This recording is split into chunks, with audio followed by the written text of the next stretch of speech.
बहू ससुराल में आकर बिगड़ गई। नेहा की शादी को कुछ ही साल हुए थे।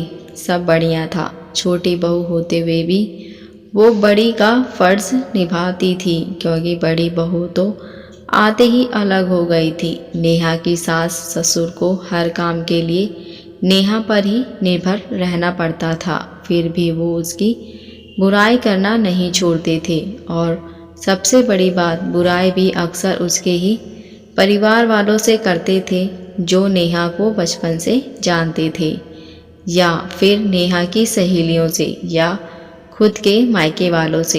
पहली बार जब शादी के बाद नेहा के दोस्त आए तो सासू माँ ने उससे ही नेहा की बुराई करना शुरू कर दी। जब नेहा को पता चला तो उसने अपने पति कृष्णा से कहलवाकर माँ जी को समझवा दिया था कि कम से कम जो लोग उसे जानते हैं उनसे तो उसकी बुराई ना करें, खुद की जगहसाई ना करवाएं। पर उन्होंने ना सुनी। उन्हें इससे कोई फ़र्क नहीं पड़ता था कि बहू की शिकायत वह किससे कर रही हैं। आजकल तो अक्सर यह कहती कि नेहा, तुम पहले यह काम अच्छा करती थी पर अब नहीं करती हो, फिर भले ही वह कोई भी काम क्यों ना हो। एक दिन नेहा की बुआ उसके ससुराल आई थी। तब सासू माँ की किटी पार्टी भी थी। वह बुआ को भी साथ ले आई और आदतन सबके सामने ही नेहा की बुराई करने लगी। कहने लगी, नेहा पहले अच्छा काम करती थी पर अब कोई काम अच्छे से नहीं करती। ना ठीक से रोटी बनाती है, ना सब्जी बनाती है, और ना ही अच्छे कपड़े पहनती है, ना बच्चों का ख्याल रखती है।